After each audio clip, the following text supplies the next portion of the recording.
la interlocución del gobierno con el Bester Gordillo en el futuro refleje este imperativo, porque si ella sigue imponiendo los términos de la relación, el presidente no podrá cambiarla en su propio beneficio. Porque si ella sigue obteniendo recursos y puestos y posiciones sin ofrecer reformas educativas a cambio, convertirá a Felipe Calderón en otro presidente que prefiere pagar antes que transformar. Si el gobierno quiere andar deprisa por la ruta que promete y no solo cojear a lo largo de ella, va a tener que empezar a hablar, así como ustedes también, de las reglas del sistema educativo que cambiarán, del terreno nivelado de juego que construirán, para que México sea un país ganador para muchos y no solo para unos cuantos. El gobierno y los líderes de este país tendrán que empezar a erigir un muro de contención frente a los intereses que obstaculizan la creación de un sistema económico y educativo de cancha ancha de juego. Deberá actuar en nombre del interés público, en pocas palabras, en nombre de los habitantes de este país y de sus derechos, para así crear una clase media amplia, con voz, con derechos, con oportunidades para generar riqueza y acumularla, crear ciudadanos dinámicos, emprendedores, educados, competitivos, meritocráticos, porque su país les permite serlo, crear un sistema económico que permita la movilidad social en vez de permitir la perpetuación de barreras de entrada que la inhiben. Porque si este cambio del que hablo no ocurre en este sexenio, México será, al final de estos 5 años más, seguirá siendo una economía frenada por instituciones que no ha podido remodelar y monopolios que no ha logrado desmantelar y estructuras corporativas que no ha podido democratizar, y seguirá siendo un país gobernado por presidentes que en lugar de modernizarlo se conforman con administrar su inercia. Ahora bien, evitar esa inercia va a ser labor de todos, no solo de la clase política. Los buenos gobernantes se construyen a base de buenos ciudadanos y llegó la hora de serlo, porque cada 6 años México se busca un Cid campeador. Cada 6 años México busca un político capaz de redimir al país y rescatarlo.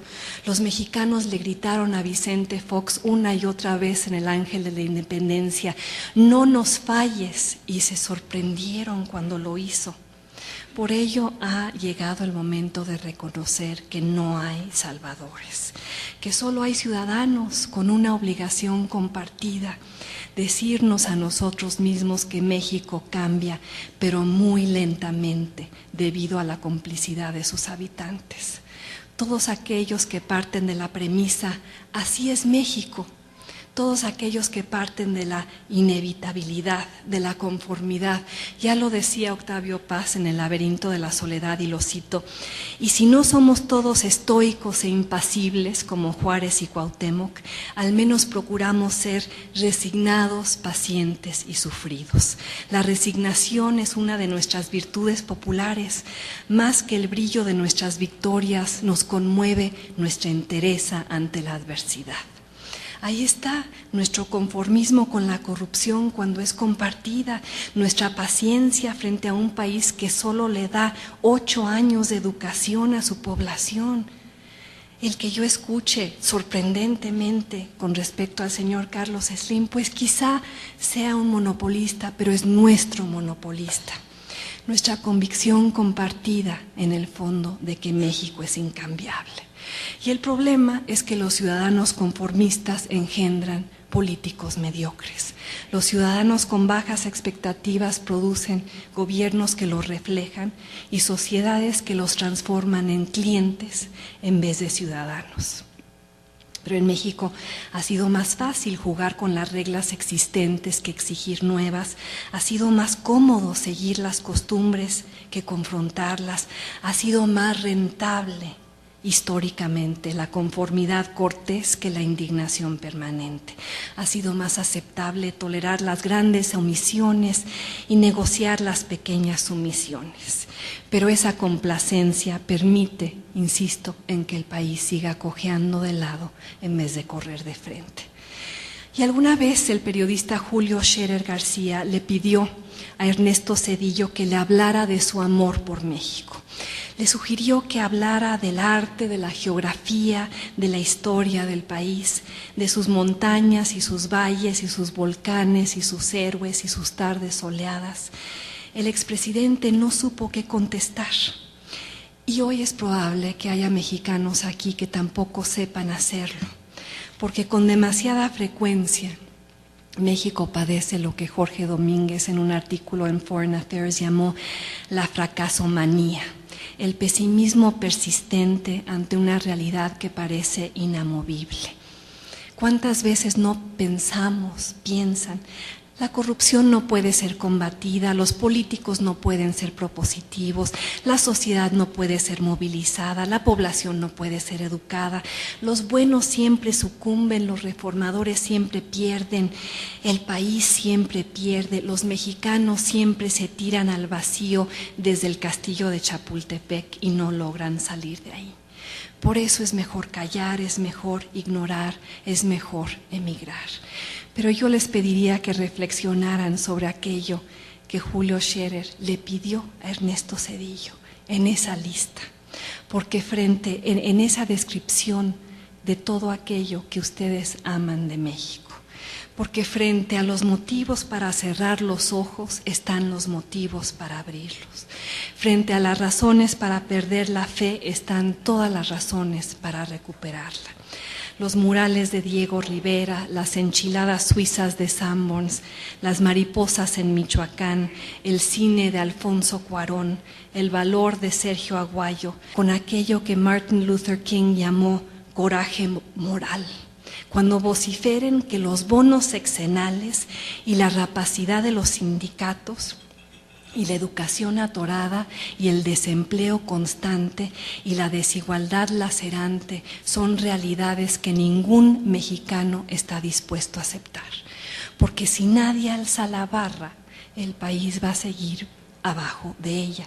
Si nadie exige que las cosas cambien verdaderamente, nunca lo harán. Y si los mexicanos siguen habitando el laberinto de la conformidad, va a ser muy difícil crear ciudadanos desde ahí. Y la conformidad es el juego seguro de quienes no quieren perder los privilegios que gozan, los puestos que ocupan, las posiciones que cuidan.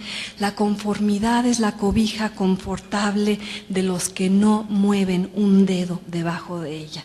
Es el lujo de quienes rentan el carro, pero no se sienten dueños de él. Y durante demasiado tiempo México ha sido un país rentado para sus habitantes. Ha pertenecido a sus líderes religiosos y a sus tlatoanis tribales y a sus colonizadores y a sus liberales y a sus conservadores y a sus dictadores y a sus priistas y a sus presidentes imperiales y a su inteligencia y a sus partidos y a sus élites.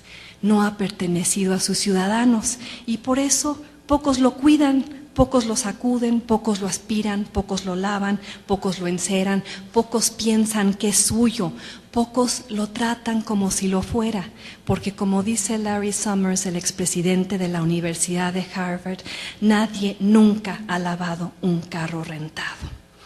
Pero quienes saben que el país es suyo, no vivimos con el lujo del descuido. Quienes, como yo, por razones de exilio profesional, hemos vivido años fuera de México, sabemos lo que es andar con el corazón apretado, lo que es caminar a pasos de pequeñas nostalgias y grandes recuerdos, lo que es extrañar el olor y el color y la bulla y la luz y esta lista de la cual hablé, lo que es querer tanto a un país que uno siente la imperiosa necesidad de regresar y salvarlo de sí mismo. Lo que es vivir pensando de manera cotidiana que los gobernados pueden y deben vigilar a quienes gobiernan, que los partidos políticos pueden y deben reducir la violencia social y pavimentar la ruta democrática, que la clase política puede y debe rendir cuentas frente a la ciudadanía, que no es demasiado pedir. Y las soluciones están ahí para ser instrumentadas. Abarcan la reelección de los legisladores.